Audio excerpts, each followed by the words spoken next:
Sering ngomong sendiri? Ternyata ini tanda otak kamu lagi aktif.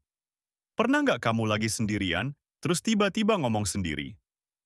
Entah ngomel pelan, tanya sesuatu ke diri sendiri, atau bahkan kasih semangat. Bisa, fokus, yok, bisa, yok.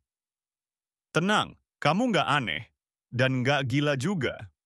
Faktanya, otak kamu justru lagi aktif dan kerja keras. Saya sendiri sering banget ngalamin ini. Lagi nyari sesuatu, terus ngomong, dompetku taruh mana ya tadi? Atau lagi kerja, terus bilang, oke, abis ini kirim email, baru lanjut edit. Dan ternyata fenomena ini wajar banget. Bahkan ada penjelasan ilmiahnya. Dalam ilmu psikologi, ini disebut sebagai self-talk atau bicara ke diri sendiri. Dan kalau nggak diucapkan, tapi hanya dalam pikiran, itu namanya inner speech. Keduanya adalah tanda otak kita sedang memproses informasi, membuat keputusan, atau menyusun rencana. Menurut penelitian dari psikolog Vygotsky, self-talk adalah lanjutan dari cara anak belajar sejak kecil. Awalnya kita bicara keras-keras, lama-lama jadi batin, tapi kadang masih keluar juga, dan itu wajar.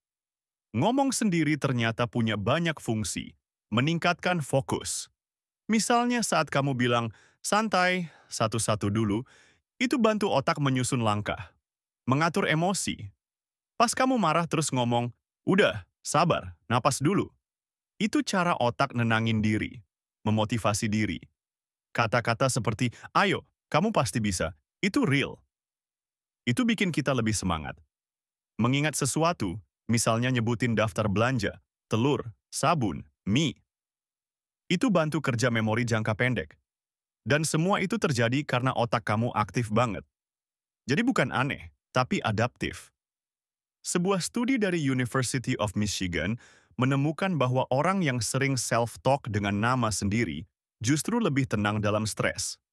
Contoh, alih-alih bilang, gue bisa, coba, kamu bisa, Budi.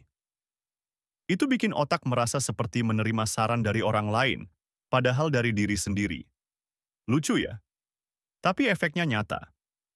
Selain itu, atlet profesional, aktor, bahkan dokter, juga sering pakai teknik ini sebelum tampil atau mengambil keputusan penting.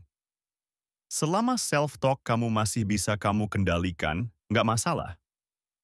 Justru itu tanda kamu punya kesadaran diri, self-awareness, dan kemampuan berpikir metakognitif, yaitu berpikir tentang pikiranmu sendiri. Yang perlu diperhatikan adalah kalau self-talk berubah jadi negatif terus-menerus, atau nggak bisa dihentikan. Kalau sampai begitu, mungkin perlu dievaluasi lebih dalam, karena bisa berhubungan dengan stres berat atau kecemasan kronis. Tips cepat, gunakan kata-kata positif saat self-talk. Ucapkan target atau langkah yang jelas. Oke, habis ini mandi, lalu mulai kerja. Kalau lagi takut atau gugup, coba bicara dengan nama sendiri. Tenang, Rina, kamu udah siap. Self-talk bukan cuma ekspresi, tapi alat bantu otak yang murah dan efisien. Jadi mulai sekarang, kalau kamu ngomong sendiri, jangan malu. Justru itu bukti otakmu aktif, adaptif, dan sedang bantu kamu berpikir lebih jernih. Coba share di komentar, terakhir kamu ngomong sendiri soal apa. Sampai ketemu lagi di cerita real berikutnya.